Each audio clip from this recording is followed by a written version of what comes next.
দুনিয়ার মানুষদেরকে বলে দেন, আমি আল্লাহ আপনার উপর যে কোরআন নাজিল করেছি, এই কোরআন আমি মুমিনের শেফার জন্য নাজিল করেছি।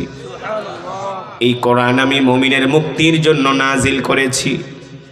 এই কোরআন হলো মুমিনের জন্য ঔষধ। এই কোরআন হলো মুমিনের জন্য মেডিসিন। একজন চোর যদি চুরি করে, দুনিয়ার কোনো আইন দিয়া, দুনিয়ার কোনো আদালত দিয়া ওই চোরের চুরি করা বন্ধ করতে পারবে না। একজন নেশাখোর যদি নেশা করে, তাকে দুনিয়ার কোনো আইন দিয়া, দুনিয়ার কোনো ডাক্তার দিয়া তাকে আপনি ভালো পথে আনতে পারবেন না। ওই চোর আর ওই ডাকাত, ওই নেশাখোরকে আপনি কোরআনের মেডিসিন প্রয়োগ করেন, দেখবেন এই কোরআনের মেডিসিন প্রয়োগ করার কারণে একজন চোর চুরি করা বন্ধ করে দিবে, একজন নেশাখোর নেশা খাওয়া ছেড়ে দিবে। ঠিক কিনা বলে? এই সমাজে এমনও চোর আছে, আলেমদের বয়ান শুনা ভালো হয়ে গেছে। ঠিক কিনা বলেন? চরমনাইয়ের ময়দানে এমনও ডাকাইত আসে, চরমনাইয়ের ময়দানে সারা জীবন ডাকাতি করছে, এখন চরমনাইয়ের ময়দানে আইসা আল্লাহ হেদায়াত দিয়া দিছি। এমনও বড় বড় সন্ত্রাস আছে, টপ টেরর আছে, যারা দাওয়াত ও তাবলীগের মেহনতের কারণে আজকে তারা সোনার মানুষে পরিণত হয়ে গেছে। ঠিক কিনা বলেন? এই যে আজকে আমাদের যুব সমাজ ধ্বংসের পথে, আমাদের তরুণ সমাজ ধ্বংসের পথে। আজকে আমাদের দেশে দেখা যায় 7-8 এর ছেলেরা স্কুলে পড়ে, ওরা ওপেনলি সিগারেট খায়। আছে কি আছে না? ওপেনলি সিগারেট খায়, গাঁজা খায়, ফেন্সিডিল খায়। কিশোর গ্যাং, কি গ্যাং? কিশোর গ্যাং মুরব্বীদেরকে মানে না। আপনাদের এলাকায় আছে কি আছে না? মুরব্বীদেরকে মানে না, অথচ তারাও কিশোর। এই মাদ্রাসায় অনেক ছাত্র আছে, তারাও কিশোর। হ্যাঁ, এই মাদ্রাসার ছাত্ররা তো কোনোদিন বেয়াদবি করে না। আজ পর্যন্ত শুনছেন নাকি গোহারডাঙ্গা মাদ্রাসার ছাত্ররা 2 দলে মিলা কোবাকুবি করছে? শুনছেন? ঢাকার লালবাগ মাদ্রাসা, রহমানিয়া মাদ্রাসা, ফরিদাবাদ, যাত্রাবাড়ি মাদ্রাসায় ছাত্ররা কিশোর গ্যাং গ্রুপিং কইরা মারামারি কইরা 4-5 জন খুন হয়ে গেছে। শোনেন নাই? কিয়ামত পর্যন্ত শুনবেন না। তার কারণ কি? তার কারণ কি? তাদের মাঝে আল্লাহর কোরআনের শিক্ষা আছে। ঠিক কিনা বলেন? ও মুসলমান, এই কোরআন হলো আমাদের জন্য একটা গাইডলাইন, একটা গাইড বুক। বিমান পরিচালনা করার জন্য একটা গাইডলাইন আছে, একটা ম্যাপ আছে।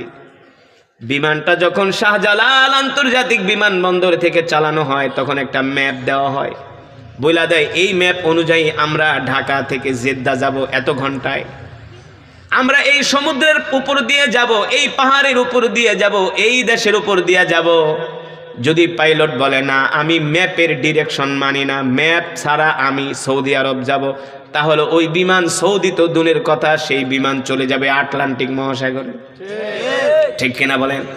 ঠিক মুসলমান আল্লাহর বান্দারা, আজকে আমরা আল্লাহর কোরআন পড়ি না, আল্লাহর কোরআন মানি না। এই কারণে আমরা আজকে জান্নাতের দিকে না যায়া জাহান্নামের দিকে চলে যাচ্ছি। ঠিক কিনা বলেন?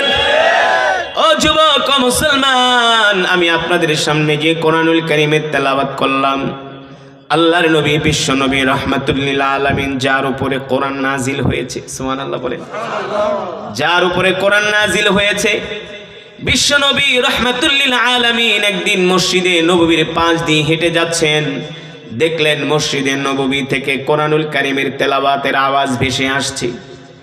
এত সুন্দর সুরলা কণ্ঠে কোরআনের তেলাওয়াত। আল্লাহর নবী বিশ্ব নবী রাহমাতুল লিল আলামিন তিনি মসজিদে নববীর পাশ দিয়ে যাচ্ছেন। আল্লাহ রাসূলের পিছনে অনেক সাহাবীরা আছেন, বিশাল এক সাহাবীদের জামাত। আল্লাহর নবী বললেন কিফুনা, এ সাহাবীরা দাঁড়াও, এখানেই দাঁড়ায় যাও। আল্লাহর নবী নিজেও দাঁড়ায় গেলেন, সাহাবায়ে কেরামও দাঁড়ায় গেলেন। সাহাবীরা বুঝতে পারলেন না কেন আল্লাহর নবী প্রথম দাঁড়ায় গেলেন। আল্লাহ রসুল যখন দাঁড়ায় গেছেন, দাঁড়ায় দাঁড়ায় আল্লাহ রসুল শুনতেছেন মসজিদে নববী থেকে সুমধুর কণ্ঠে কোরআনের তেলাওয়াতের আওয়াজ ভেসে আসছে। আল্লাহ নবী দাঁড়ায় গেলেন, আর দাঁড়িয়ে দাঁড়িয়ে কোরআনুল কারীমের তেলাওয়াত শ্রবণ করছেন। কে কে? আল্লাহ রসুল স্বয়ং দাঁড়ায় গেছে, পিছনে সাহাবীদের জামাত। আল্লাহ রসুল বললেন কিফুনা, দাঁড়াও, তোমরাও দাঁড়াও। আল্লাহ নবী রাহমাতুল্লিল আলামিন মসজিদে নবীর পাশে দাঁড়ায়া দাঁড়ায়া কোরআনুল কারীমের তেলাওয়াত শুনতেছে। এক পর্যায়ে আল্লাহ রসুল জিজ্ঞেস করলেন, এ সাহাবীরা, এত সুন্দর করে কে কোরআনুল কারীমের তেলাওয়াত করে? সাহাবায়ে কেরাম উত্তর দিলেন, ওগো আল্লাহর নবী, আপনার প্রিয় সাহাবী আবু মুসা আশআরী কোরআনুল কারীমের তেলাওয়াত করতেছে। আল্লাহর নবী বললেন, আমার সাহাবী আবু মুসা এত সুন্দর করে কোরআন পড়ে? বলে হ্যাঁ। আল্লাহর নবী বলে, তাহলে দাঁড়াও, তোমরা দাঁড়ায় যাও, আমিও দাঁড়ায় যাই। যতক্ষণ আমার সাহাবী কোরআন পড়বে ততক্ষণ আমি কোরআন শুনবো। আল্লাহর নবী যদি দাঁড়ায় দাঁড়ায় কোরআন শুনতে পারে, সাহাবী আবু বকরের মতো জান্নাতি সাহাবী, ওমরের মতো জান্নাতি সাহাবী, হযরত ওসমান ইবনে আফফান রাদিয়াল্লাহু তাআলা আনহুর মতো জান্নাতি সাহাবীরা যদি দাঁড়ায়া দাঁড়ায়া কোরআন শুনতে পারে, আর আপনি আমি মুসলমান তো কোরআন সারাদিন নিয়ে বসে থাকার কথা। স্বয়ং আল্লাহর নবী যার উপরে কোরআন নাজিল হয়েছে সে দাঁড়ায় দাঁড়ায় কোরআন শুনতেছে। মিয়া কি মনে করছেন কোরআন হলো আল্লাহর কালাম? আল্লাহর নবী বিশ্ব নবী রাহমাতুল্লিল আলামিন বলেন, যতক্ষণ পর্যন্ত তোমরা কোরআন পড়বে ততক্ষণ পর্যন্ত সরাসরি আল্লাহ তাআলার সাথে কথা বলবে। জোরে বলেন সুবহানাল্লাহ। কোরআন এত দামি কিতাব, এই কোরআনের সাথে যে সম্পর্ক করেছে আল্লাহ তাআলা তার মর্যাদা বাড়ায় দিয়েছে। সৌদি আরবে মক্কাতুল মুকাররমার যিনি হেড অফ কন্ট্রোল, বাইতুল্লাহর প্রধান খতিব শেখ আব্দুর রহমান আস-সুদাইস, না বাদশাহ সালমানের চেয়েও তার মর্যাদা বেশি। কথা কথা, বাদশাহ সালমান তো তার একটা পশমের কাছে কোনোদিন আসতে পারবে না। কি রাজকীয় ভাব না! যখন কোরআন পড়ে মনে হয় আসমান থেকে কোরআন নাজিল হয়। আল্লাহু আকবার। এ যুবক, দুনিয়ার মানুষের জবানে যদি কোরআন এত সুন্দর হয়, যেই দিন জান্নাতের মধ্যে আমার রব নিজের কুদরতি কণ্ঠ দিয়ে কোরআন পড়বে, সেই দিন কি অবস্থাটা হবে? জোরে বলেন সুবহানাল্লাহ। এই যে আমি যখন কোরআনুল কারীমের তেলাওয়াত শুরু করেছিলাম, অনেক আল্লাহর বান্দারা তেলাওয়াত শুনে দৌড়ায় দৌড়ায় আসছে না? আবার অনেকে কিন্তু আসে নাই। কোনটায় আসে নাই? যে আসছে তার ইমানের পাওয়ার আছে। কোরআন শোনার পরে তার অন্তরের ভিতরে আল্লাহর মায়া, আল্লাহর ভয় সৃষ্টি হয়ে গেছে। এটা আমি বলি না, আল্লাহ নিজে বলছেন, ওয়া ইযা তুলিয়াত আলাইহিম আয়াতুহু যাদাতুহুম ঈমানা। কোরআনুল হাকিমের তেলাওয়াত শুনলে ঈমান বেড়ে যায়, ঠিক কিনা বলে? কি বেড়ে যায়? মুসলমান আর যারা কোরআনের আওয়াজ শোনার পরেও কোরআনের মাজমায় আসে নাই, তাদের ঈমানের পাওয়ার নাই, তাদের ঈমান দুর্বল হয়ে গেছে। কি দুর্বল হয়ে গেছে? ঈমান দুর্বল হয়ে গেছে। এ কপাল পোড়া গরু খাওয়া মুসলমান, বিড়ি খাওয়াই না মুসলমান, গাঞ্জটি মুসলমান, হারামখোর কোথাকার। এই দুনিয়ার জমিনে কোরআন শোনার পরে তোমার ঈমান যদি কোরআনের মজমায় তোমাকে নিয়ে আসতে না পারে, তুমি কি মনে করছো তোমার এই ঈমান তোমারে জান্নাতে নিয়ে যাইব? এতই সোজা, এতই সোজা, এত সোজা না। ডায়াবেটিস মাপার একটা মেশিন আছে কি আছে না? দেখবেন যাদের ডায়াবেটিস আছে, ডায়াবেটিস মাপার একটা মেশিন আছে, প্রেসার মাপার মেশিন আছে, নাই? জ্বর মাপার মেশিন আছে, ঈমান মাপারও একটা মেশিন আছে। কি আছে? আজকে আপনাদেরকে এই ওয়াজ থেকে ঈমান মাপার একটা বায়োমিটার আছে, মেশিন বলবো। ঈমান মাপার মেশিন কি? আপনার ঈমান আছে কি আছে না, ঈমানের পাওয়ার আছে কি আছে না, মানে কতটুকুন পাওয়ার কমছে আর কতটুকুন বাড়ছে, এই ঈমান মাপার একটা মিটার আছে। মিটার কি আছে? একটা মেশিন আছে। আমার কথা না, আল্লাহর নবী বিশ্ব নবী রাহমাতুল্লিল আলামিন বলেন, ইদা সাররাতকা হাসানাতুকা ওয়া ইদা সাআতকা সাইয়াতুকা ফাআনতা মুমিন। সুবহানাল্লাহ বলেন। ইযা সাররাতকা হাসানাতুকা ওয়া সাআতকা সাইয়াতুকা ফাআনতা মুমিন। আল্লাহর নবী বলে, এ আমার উম্মত, নেক কাজ করার পরে, ভালো কাজ করার পরে, কোরআন পড়ার পরে, জিকির করার পরে, নামাজ পড়ার পরে যদি তোমার দিলের মধ্যে শান্তি লাগে, কি লাগে, তাহলে বুঝবা তোমার ইমানের পাওয়ার আছে। কি আছে? পাওয়ার আছে। আর গুনাহ করার পরে যদি তোমার মধ্যে কোনো অনুশোচনা না হয়, তোমার দিলের মধ্যে যদি কষ্ট না লাগে, তাহলে বুঝবা তোমার ঈমান জিরো হয়ে গেছে। ঠিক কিনা বলেন? একটা গুনাহ হয়ে গেলে যদি তোমার আফসোস লাগে, হায় রে হায় রে, এই গুনাহটা আমার দ্বারা হয়ে গেল, আমি আল্লাহকে কষ্ট দিয়া দিলাম, এই গুনাহর কারণে মনে হয় আমার রব আমার উপর নারাজ হয়ে যাবে। তোমার দিলের মধ্যে যদি এমন একটা ধাক্কা মারে, কষ্ট লাগে, আফসোস লাগে, তাহলে আল্লাহ রাসূল বলছে তুমি মুমিন। তুমি কি?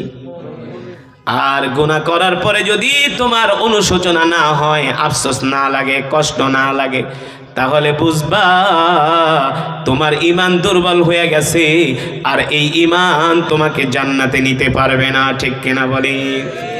এই যে আপনারা কোরআনের তেলাওয়াত শোনার পরে কেমন লাগছে? জোরে বলেন। হৃদয় সিক্ত হয়ে গেছে, পাথরের মতো হৃদয় মোমের মতো নরম হয়ে গেছে। ঠিক কিনা বলেন? চোখ দিয়া পানি চলে আসছে, চোখ দিয়া পানি চলে আসছে। যদি তোমার হৃদয়ের অবস্থা এমন হয়, তোমার দিলের অবস্থা এমন হয়, আল্লাহর নবী বলে উম্মত, তাহলে তুমি মুমিন। মুসলমান আল্লাহর বান্দারা, যেটা বললাম, আল্লাহ রাসূলের সাহাবী আবু মুসা আশআরী রাদিয়াল্লাহু তাআলা আনহু কোরআন পড়তেছে, মনে আছে নাকি? আল্লাহর নবী দাঁড়ায় দাঁড়ায় কোরআন শুনতেছে, আল্লাহ রসুল দাঁড়ায় দাঁড়ায় কোরআন শুনতেছে, এক কদম আগায়ও না পিছায়ও না, যেখানে দাঁড়ানো সেখানেই দাঁড়ায় আছে। আমরা হইলে তো কইলাম পিছেরতে চল ভাগি, পিছেরতে। এই যে কয়েকজন ছিল পিছেরতে ভাগছে, এটির ইমানের পাওয়ার নাই। কি নাই? শয়তানে ডাকতে আছে, শয়তানে ডাকে কব, দোস্ত আজকে যেই কোরআন তেলাওয়াত শুনছো, তোমার গুনাহ মাফ হয়ে গেছে, তুমি বেহেশতে গেছো, আর ও আর শোনার দরকার নেই, বাইরে আসো। বাইরে নিয়ে ইবলিস শয়তান হাতের ভিতরে মোবাইল আর বিড়ি ধরায় দেয়া কবে টানতে টানতে বাড়িতে যাও গা। এত সোজা না। দেখবেন গুনার কাজ করার সময় দিলের মধ্যে অনেক খুশি লাগে। যাদের ঈমান দুর্বল, ইবলিস শয়তান আইসা তাদেরকে প্ররোচনা দেয়, বলে এই কাজের ভিতরেই তোর কল্যাণ, এটাই ভালো। সারা রাত গল্প করে, ঘুমায় না ঘুমায় না ঘুমায় না ঘুমায় না, গল্প করে, শরীরে এনার্জি, কি শক্তি, রাত 3টা 4টা পর্যন্ত গল্প করে, সিনেমা দেখে, মোবাইল টিপে, কথা কয়। যখন ফজরের আজান দিবে 10 মিনিট টাইম বাকি থাকে, তখন দেখবেন ঘুমায় একবারে লেটায় পেটায় যায়। কারণ কি? কারণ হইল ইবলিস শয়তান আইসা শরীর মাসাজ করে দেয়। কি করে? আল্লাহ রাসূল বলছি, নামাজের সময় হইলে ইবলিস শয়তান এসে শরীর টিপে। ইবলিস শয়তান তো আমাদের রগে রগে ঢুকতে পারে, জানেন না? শিরায় শিরায় ঢুকতে পারে। ইবলিস শয়তান জানে কোন রগে চাপ দিলে ঘুমাইব, কোন রগে চাপ দিলে দুর্বল হয়ে যাব, কোন জায়গায় মেসেজ করলে আরাম পাইব, আর আরাম পাইলে ঘুমাইব। এই কারণে দেখবেন মানুষ সারা রাত সজাগ থাকে, ফজরের আজান দিলেই ঘুমায় পড়ে। কারণ কি? কারণ কি? ইবলিস শয়তান এসে মাসাজ করে। ঠিক কিনা বলেন? কিন্তু যারা মুমিন, তাদেরকে ধোঁকা দিতে পারে না। তারা আজানের আওয়াজ শোনা মাত্র কম্বলটা ফালায়া লাভ দিয়া উঠে আল্লাহর কদমে হাজির হয়ে যায়। ঠিক কিনা বলে? মুসলমান আল্লাহর বান্দারা, আল্লাহর নবী, বিশ্ব নবী দাঁড়ায় দাঁড়ায় কোরআন শুনতেছেন, সাহাবীরাও কোরআন শুনতেছেন, কেউ এক কদম আগায়ও না পিছায়ও না। আল্লাহ নবী কোনো কথাও বললেন না, সাহাবীরা কোনো কথাও বললেন না। কারণ কি? ওয়াইযা কুরিআল কুরআনু ফাসতামিউ লাহু ওয়া আনসিতু লাআল্লাকুম তুরহামুন। আল্লাহ রাব্বুল আলামিন বলেন, যখন তোমাদের সামনে কোরআন পড়া হয়, কোরআনের বয়ান করা হয়, তখন তোমরা চুপ করবা, চুপ করবা, চুপ করবা, কথা বলবা না, আওয়াজ করবা না, দাঙ্গা হাঙ্গামা করবা না। তোমরা আজমতের সাথে, মোহব্বতের সাথে যদি আমার কোরআন শোনো, আমার কোরআনের বয়ান শোনো, আমি আল্লাহ আসমান থেকে তোমাদের উপর রহমত নাজিল করব। এই যে আমরা কোরআন শুনতেছি, আল্লাহ রাসূলের হাদিস, ফজরের সময় আল্লাহ তাআলা এক একজন বান্দার জন্য ৭০,০০০ করে ফেরেশতা পাঠায়। এক একজন বান্দার জন্য মিনাল ফজর ইলাল মাগরিব, ফজরের পরে আল্লাহ তাআলা এক একজন বান্দার জন্য ৭০,০০০ করে ফেরেশতা পাঠায়। আল্লাহ তাআলা দায়িত্ব দেয়, ফেরেশতারা যা যা আমার প্রত্যেকটা বান্দাকে যায় দেখ আমার বান্দারা কি করে।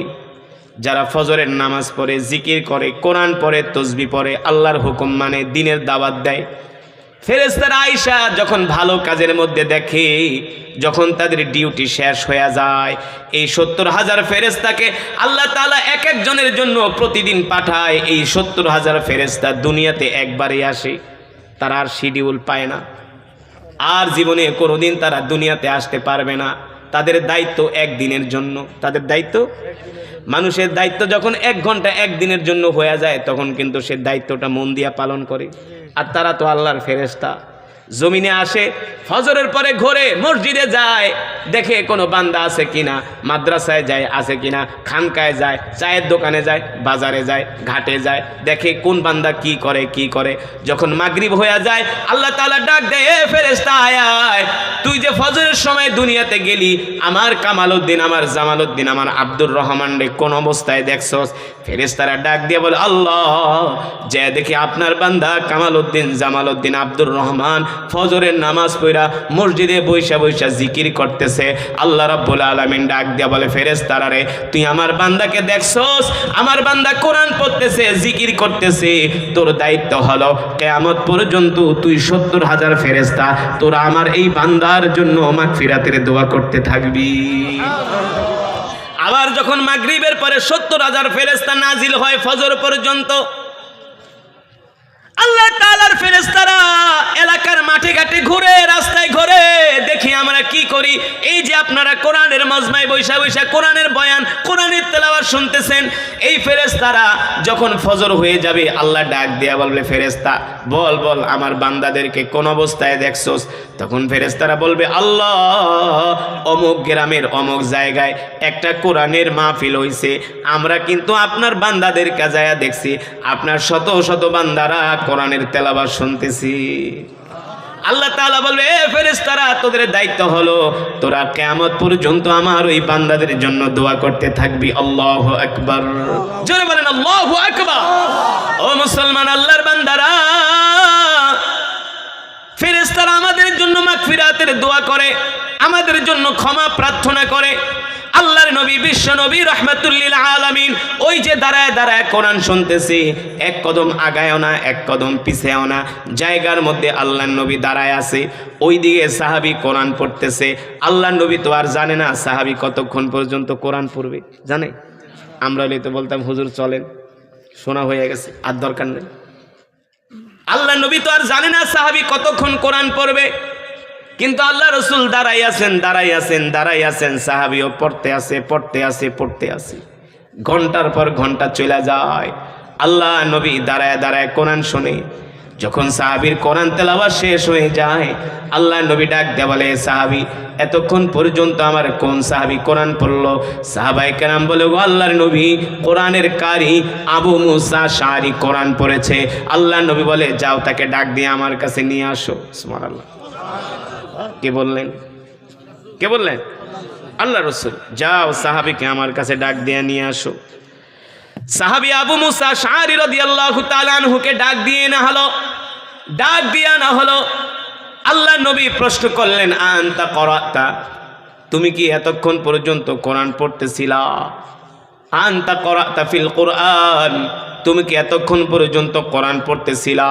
সাহাবী বলে, ওগো আল্লাহর নবী, নাম, এতক্ষণ পর্যন্ত আমি কোরআন পড়তেছিলাম।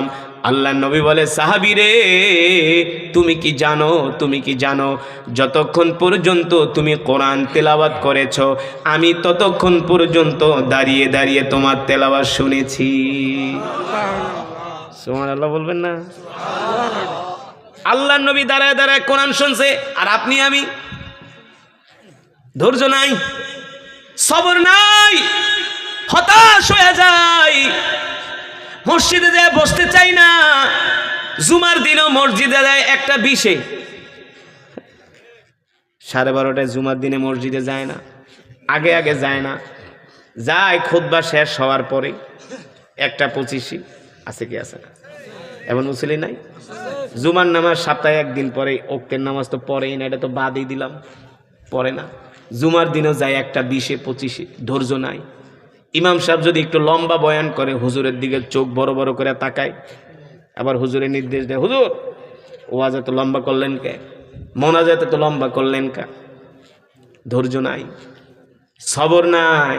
ওয়াজ মাহফিলে এসে একটু সময় দিবে, সবর নাই, ধৈর্য নাই, হতাশ হয়ে যায়, পেরেশান হয়ে যায়। অথচ আল্লাহ নবী দাঁড়ায়া দাঁড়ায়া সাহাবীর তেলাওয়াত শুনছে, বিরক্ত হয়েছে, বলে নাই যাও আমার সাহাবীদের তেলাওয়াত বন্ধ করে আমার কাছে আসতে বলো। না না না, বলে নাই। আল্লাহর রাসূল দাঁড়ায়া দাঁড়ায়া সাহাবীর তেলাওয়াত শুনছি। যখন তেলাওয়াত শেষ হয়েছে, আল্লাহ নবী ডাক দিছে, আসো। আবু মুসা আশআরী, তুমি কি এতক্ষণ পর্যন্ত কোরআন পড়তেছিলা? সাহাবী আবু মুসা আশআরী বলে, গো আল্লাহর রাসূল, যেই কোরআন আপনার উপর নাজিল হয়েছে, আপনি যেই কোরআনের মালিক, আমি এতক্ষণ পর্যন্ত সেই কোরআন তেলাওয়াত করতেছিলাম। আল্লাহ নবী বিশ্ব নবী বলে, সাহাবী রে, তুমি কি জানো যতক্ষণ পর্যন্ত তুমি কোরআনুল কারীমের তেলাওয়াত করেছো, ততক্ষণ পর্যন্ত আমি দাঁড়িয়ে দাঁড়িয়ে আমার সাহাবীরা তোমার তেলাওয়াত শ্রবণ করেছি। এই কথা শোনার পরে সাহাবী আবু মুসা আশআরী কান্না করে দিছে, চোখ দিয়ে পানি পড়তেছে। আল্লাহ নবী বলে, লিমা তাবকি ইয়া আবা মুসা আশআরী, তুমি কাঁদো কেন? আমি কি তোমারে কোনো কষ্ট দিছি নাকি? তুমি কান্না করছো কেন? সাহাবী বলে, ওগো আল্লাহর রাসূল, আপনি আমার চোখে যেই পানি দেখতেছেন, এই পানি কোনো কষ্টের পানি না, কোনো দুঃখের পানি না, এই পানি হলো আনন্দের পানি। যার উপরে কোরআন নাজিল হয়েছে, যিনি হলেন রাহমাতুল লিল আলামিন, দো জাহানের বাদশাহ, সাইয়্যিদুল মুরসালিন, খাতামুন নবিয়্যিন, রহমতের নবী দাঁড়িয়ে দাঁড়িয়ে আমার মতো একটা ছোট মানুষের কণ্ঠে কোরআন শুনেছে। আসমানের নিচে জমিনের উপরে আমার কাছে এর চাইতে আর খুশির খবর হতে পারে না। আল্লাহ রাসূল বলে, সাহাবী দেখেন আমার নবী কত চমৎকার নবী ছিল, দেখেন আমার নবী কত চমৎকার নবী। আল্লাহু আকবার। রান্নাঘর থেকে সংসদ পর্যন্ত, শিশুকাল থেকে কবরে যাওয়ার আগ পর্যন্ত কিভাবে চলতে হবে, কিভাবে খেতে হবে, কিভাবে হাঁটতে হবে, কিভাবে চলতে হবে, কিভাবে বাঁচতে হবে, কিভাবে রাষ্ট্র চালাতে হবে, কিভাবে সমাজ চালাতে হবে, কিভাবে ব্যবসা করতে হবে, কিভাবে চিকিৎসা করতে হবে, কিভাবে পরিবারকে মেনটেন করতে হবে, সব কিছু আপনার আমার নবী শিখায় গেছে। শিখায় নাই? এমন কিছু নাই আল্লাহ রসুল আমাদেরকে শিখায় যায়নি। এখানে আল্লাহ রসুল দেখেন তার হৃদয়, তার মন কত প্রশস্ত, তিনি মানুষদেরকে কত ভালোবাসতেন, তার বিনয়তা কাকে ছিল, তার উদারতা কেমন ছিল। আমরা তো মানুষের প্রশংসা করতে চাই না, ঠিক না? একটা মানুষ ভালো কাজ করলে প্রশংসা করতে চাই না, তাকে উৎসাহ দিতে চাই না, আমরা আরও তার পিছের থেকে টাইনা ধরি। কেউ একটু টাকা পয়সার মালিক হইতেছে, ষড়যন্ত্র করে ওরে 2টা মামলা ঢুকায় দেয়, ওরে মামলায় ঢুকায় দেয়, ষড়যন্ত্র করে। এক চাস্তো ভাই বড় লোক হইতেছে, আরেকজন গরিব, ওর বিরুদ্ধে ষড়যন্ত্র। আমরা মানুষের ভালো চাই না, মানুষ ভালো করুক এটা আমরা চাই না, মানুষের ভালো আমরা দেখতে পারি না। কিন্তু আল্লাহ রসুল রাহমাতুল লিল আলামিন কত সুন্দর তার বিনয়তা, ভদ্রতা। আল্লাহু আকবার। মানুষের প্রতি দয়া কাকে বলে? ছোট একটা বাচ্চা সাহাবী আবু মুসা আশআরী বলতেছে, সাহাবী রে, আমি কিন্তু দাঁড়ায় দাঁড়ায় তোমার তেলাওয়াত শুনছি। সাহাবী কান্না করে দিছে। কাঁদো কেন?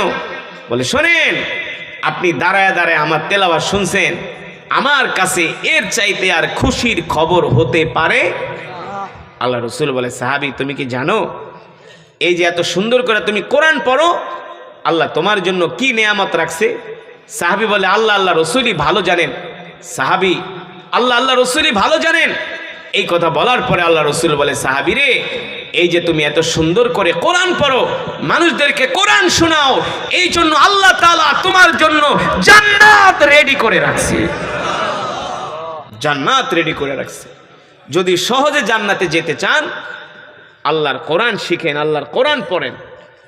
ইদা উদি আল মাইয়িতু ফি কবরিহি জা আল কোরআন ইনদা রাসিহি। বাবারা, ভাইয়েরা, যুবকরা, মা বোন, ভালো করে শুনে রাখেন, এই পৃথিবী আমাদের থাকার জায়গা না। যে কোনো সময় মালাকুল মউত আমাদেরকে পাকড়াও করবে, ঠিক কিনা বলেন? যে কোনো সময় মৃত্যু চলে আসবে। এই মৃত্যু থেকে কেউ বাঁচতে পারে নাই, আমরাও বাঁচতে পারবো না। কিন্তু একবারও কি চিন্তা করেছি ওই অন্ধকার কবরে আমরা কিভাবে থাকব? ওই অন্ধকার ঘরে আমরা কিভাবে থাকব? ওই ঘরে আমরা কিভাবে সময় কাটাবো? কিভাবে? ওই ঘরে তো আমাদের কেউ সাথী হবে না, সঙ্গী হবে না। কি হবে ওই ঘরে আমাদের?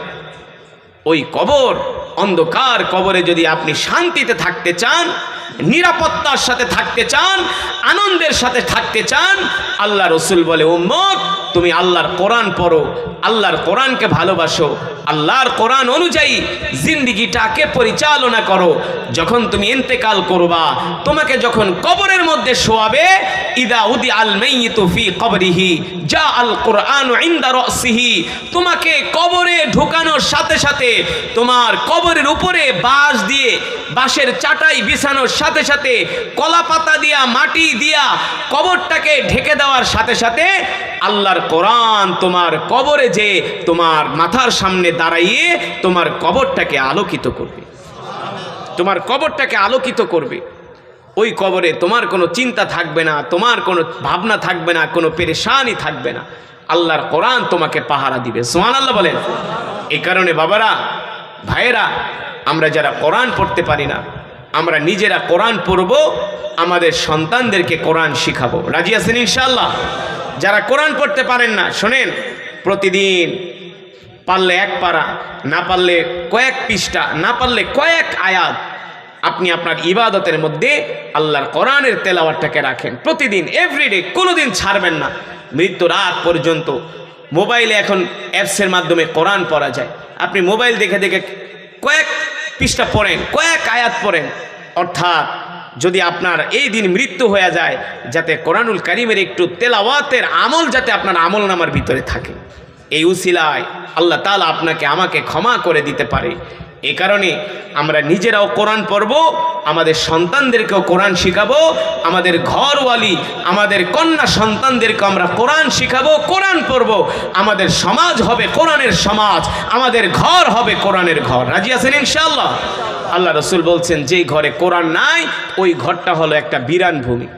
যেই ঘরে কোরআন নাই সেই ঘরে শয়তান বাসা বাঁধে, আর যেই ঘরে কোরআনের তেলাওয়াত আছে ওই ঘরে আল্লাহর রহমত নাজিল হয়।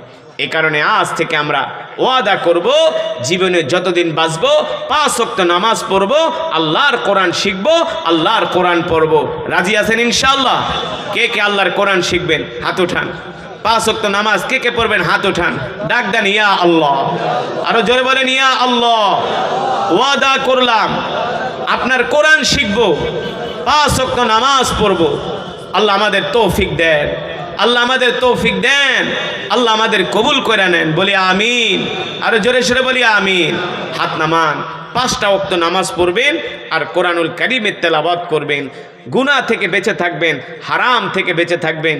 দেখবেন ইন্তেকালের সাথে সাথে আল্লাহ তাআলা আপনার আমার কবরটাকে জান্নাতের বাগান বানিয়ে দিবে। ঠিক কিনা বলেন? কারণ এই পৃথিবীতে আমরা কেউ থাকতে পারবো না, একদিন এই পৃথিবী ছেড়ে আমাদের চলে যেতে হবে, যাতে আল্লাহর কোরআন পড়তে পড়তে আমরা মরতে পারি। আল্লাহ তাআলা আমাদের সকলকে তৌফিক দান করুন। আজকে যে মাদ্রাসার উদ্যোগে মাহফিল, এই মাদ্রাসাকে আল্লাহ তাআলা কিয়ামত পর্যন্ত কবুল করুন। এখনই আমরা দোয়া করব 1 মিনিটের মধ্যে। এবার বলেন, আজকের মাহফিলে এসে আপনারা খুশি নাকি বেজার? আসলেই খুশি? যদি খুশি হন, আগামী বছর যাতে এই মাদ্রাসার মাহফিলটা সুন্দর করে হয়, এই মাদ্রাসা প্রতিষ্ঠানটা যাতে আরও ভালো করে চলে। আমি যতটুকুন বুঝলাম এই মাদ্রাসাকে আপনারা অনেক ভালোবাসেন। এই এলাকার মানুষ, আশেপাশে যারা আসছেন,